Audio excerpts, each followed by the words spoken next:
Hi everyone, welcome back to Crochet Rocks, and as you can see, bad hair day, so it's time for the ponytail.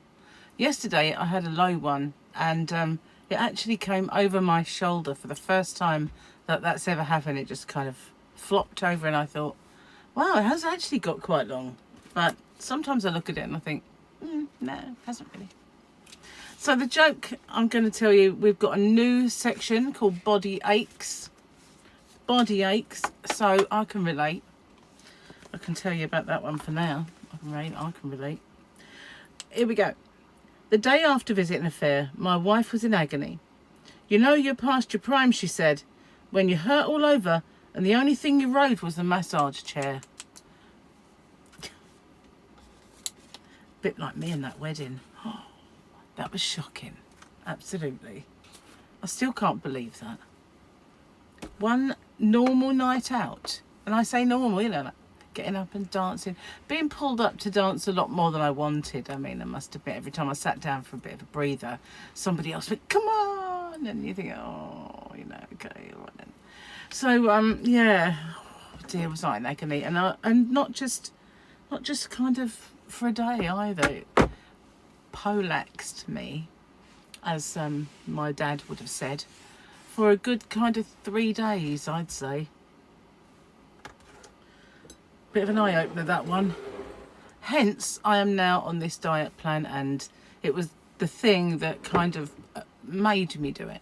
I've been talking about it, procrastinating about it for long enough, but that was the one thing that made me think, you know what, I have to do it now, I really do.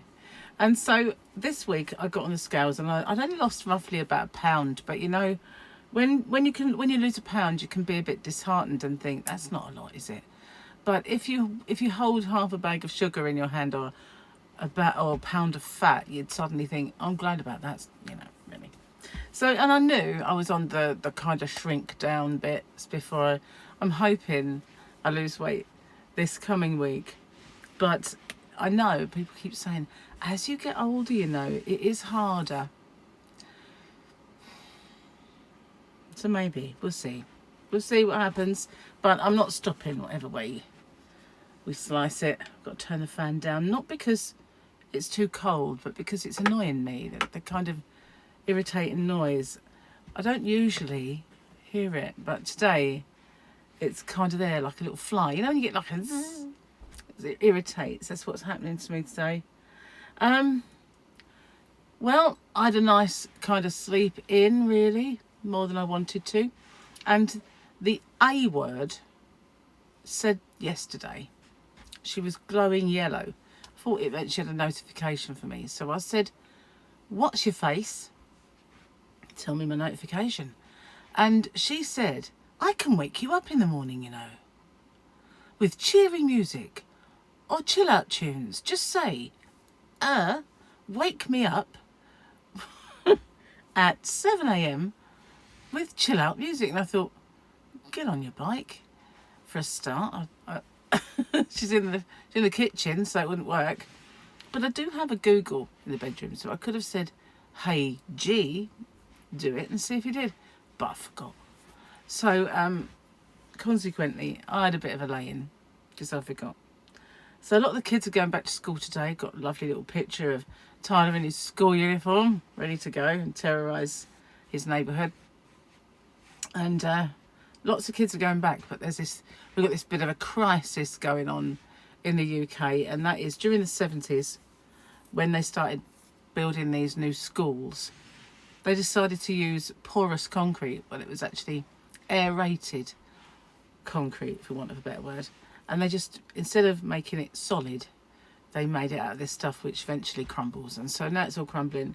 Some have collapsed, and so they've now decided, just as everybody goes back to school, they've all got to close, or those buildings that have got it have got to close. I mean, if you've got a really old school, you're lucky it's made out of bricks.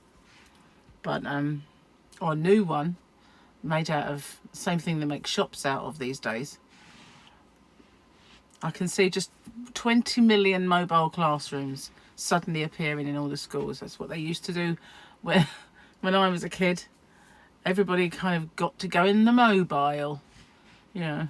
Mobile classrooms. Didn't you just love them? Always had a better view than the actual classrooms though, because they were in the middle of a field. So if your mind wandered, you did have a bit of a good view. Well, you did here anyway, because there's like open fields for miles and miles. Not good for the attention span. It's like, oh look, a bird. Blah, blah, blah, blah, blah, blah. Anyway, I found this yarn. Forgot I'd actually bought it. It was sitting up there on one of the, like, cubby above. And there was nothing above it. And I thought when I first saw it, it was me that I'd caked up some yarn. Then I thought, I don't remember any caked up yarn looking like that. And it's this, and it's actually Red Heart Super Saver Ombre. Not much of an ombre, really. They're two totally different colours. That's not really what I consider an ombre. Be the same shade, but darker and darker and darker. Ombre. This is just two colours splurged together. So, but it is like a pink, a blue and a purple, because there is a blue in there, see? And, well, you guys across the pond are more familiar with this size ball. Skein. Can't really call that ball. It is 10 ounce. So,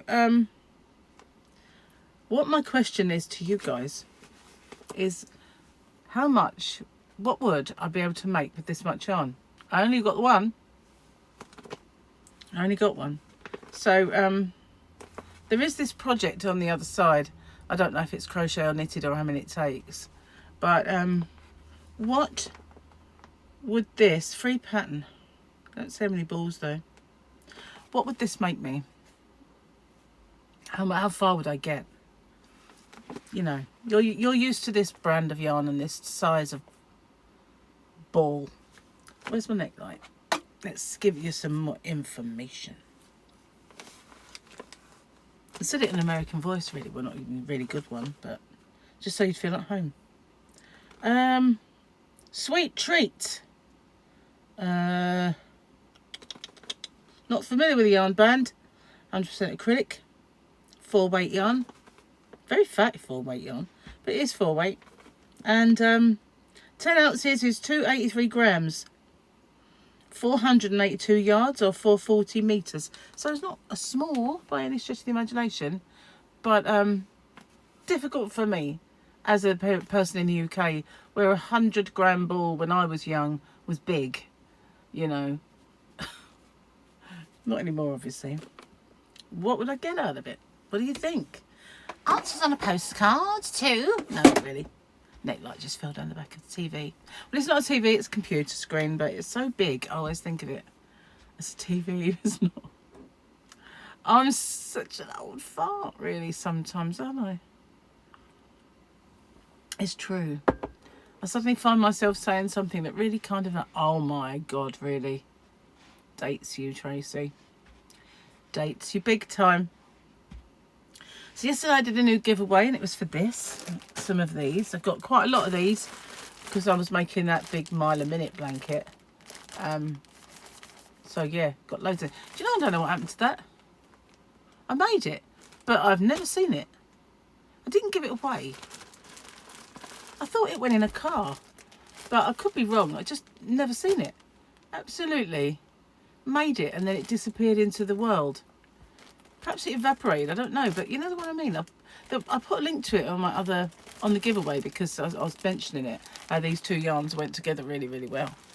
And I made that real big, cosy, chunky mile a minute. Disappeared off the planet.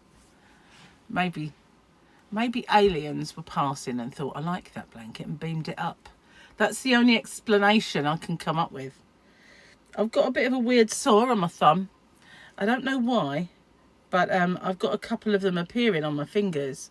And the only thing I can put it down to is when Gary was ill and he had hand, foot and mouth, I was sanitising the life out of everything. And not just with sanitizer liquid. I do have one of them in here. These are ambulance service specials. I used to be getting them. I've still got some when I work there, but Gary can bring them home, you know, for hand sanitising. So yeah, these. And not just those, but I have these Clinell kind of wipes that you can wipe surfaces down and things like that. And everything Gary touched, I got those out and I was like, he's touched the kettle now. Honestly, get rid of that. Or he touched the light switch, or he touched the tap, you know, and they're one better go in the bathroom and the flush, you know, all the things that Gary touched. And every time he touched them, every time I went and used them myself, I got out another one of those wipes and I went through loads of them. But obviously every time you touch them, and I didn't put gloves on, you know, I'd have gloves on permanently. I did consider that. I thought, you know, maybe I should just wear gloves throughout the house. But I didn't, you know. I thought, no, you can't do stuff with gloves on.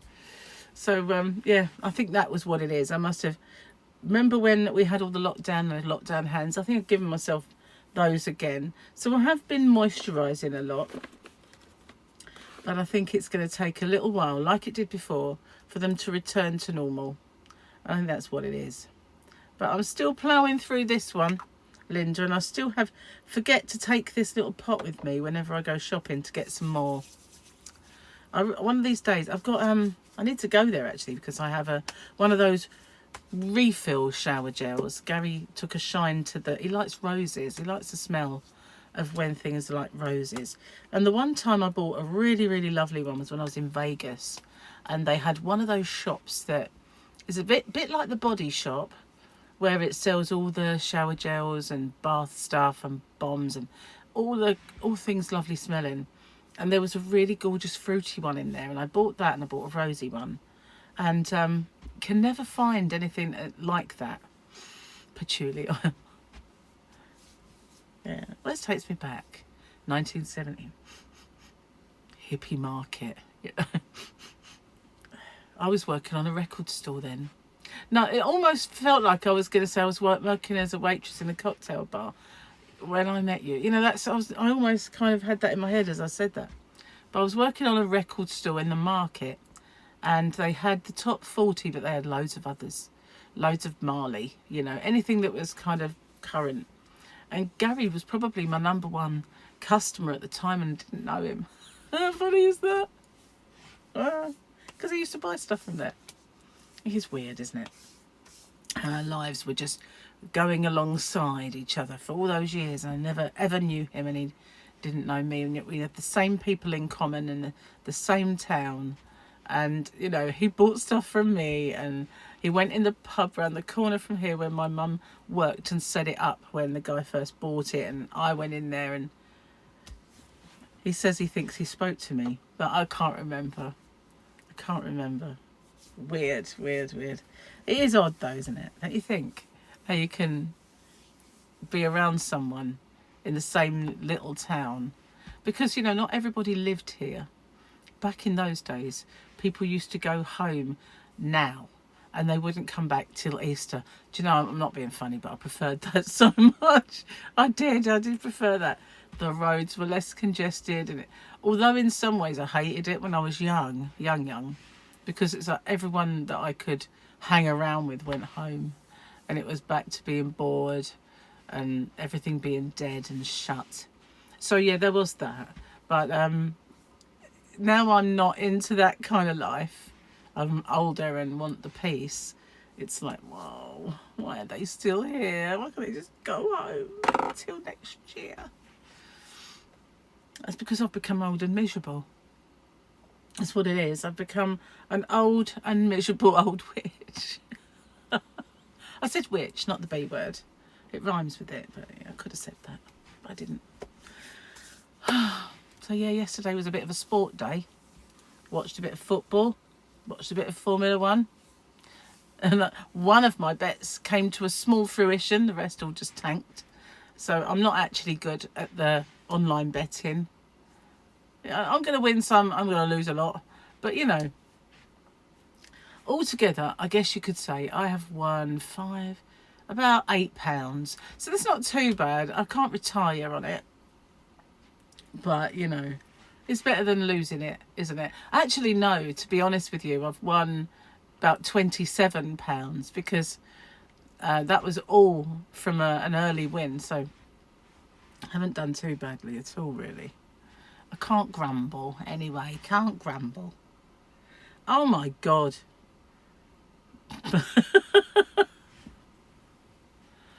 Apologies. I'm digressing into like old lady. I can't tell you this. No, I can't. No, I'll have to save that one for another time, perhaps.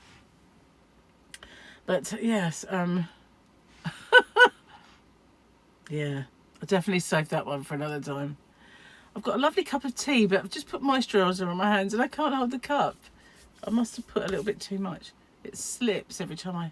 Hang on, I can mic it out. This is my second cup of the day. And funnily enough, as soon as I get it in my mouth, I get the aroma of patchouli oil, which is weird for tea. But the first one didn't taste of biscuit. And it came out of the same box. So I kept drinking it, watching the... I get up, I go in, put the kettle on, make the tea, watch the news, and have a look and see what stupidity is on breakfast TV. Feed the cat, empty her litter tray of anything nasty that might be in it, open the back door so she can go out, and then I come back in, drink my tea while I'm watching the news and stuff. And that is my little morning ritual before I get started. And really hot out there already. Really hot. And as someone said on breakfast TV this morning, they opened the kid went back to school and they opened the window or door and thought, oh great, now summer shows up. And it is true. It is really lovely and hot out there today. Don't know what I'm going to do with myself, to be honest with you. I should actually enjoy it while I've got it, because we really haven't had much of it. So I might just get rid of all the cobwebs off the decking and go and have a little sit out there. And I noticed the sea was a bit hazy this morning, couldn't even see it, which it just looked like end of the road, white. You know, that's it, just white. But that will burn off with the sun, so it will look glorious out there today. Either that, or I could get in the car and go and film somewhere and do a little out and about. Because I have an Open With Me popping up later on, and it is a really nice one actually. So if you like that, definitely watch it, because I think it has a few bits and pieces in that you might like. Anyway, I think I've babbled away long enough about my dribble. I'll tell you one thing from when I was young. I won't tell you the other. But when I first met my other half, the kid's dad, not Gary, when I first met him, we were young. Well, I was younger than he was. I was 6 years younger, but I was 17 when I met him, and then I had my 18th birthday, and so I suppose I was about 18. And we were at this clubhouse, which was at the end of my parents' road, and there was a guy in there from Scotland, and he had the strangest looking beret, but it was tartan, and it was actually quite cute. So as a joke, we nicked it. God. And we ran off with it.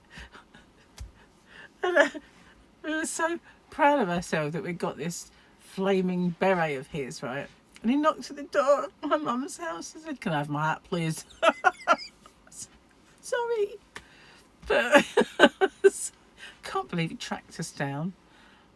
Obviously we weren't fast enough. We were naughty back then, you know, doing naughty stuff. So, but yeah, it was great fun just to grab it and run, you know. Well, it felt like fun at the time. It wasn't when he tracked me down at my house. It's like, oh my God, thank God my mum wasn't in. Or my dad. He wouldn't have been pleased at all. Anyway, that was me. That was his influence, nothing to do with me. I was a good girl until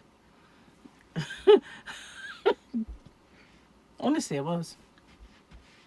So that's it. I am going this time, and I'll see you on the next one. Thanks for watching. Don't forget, those of you who are familiar with this here yarn, I really need to know what I can make with it, because I don't want to kind of start something and then find I ain't got enough, because that would just suck. All right then, see you on the next one. Bye for now.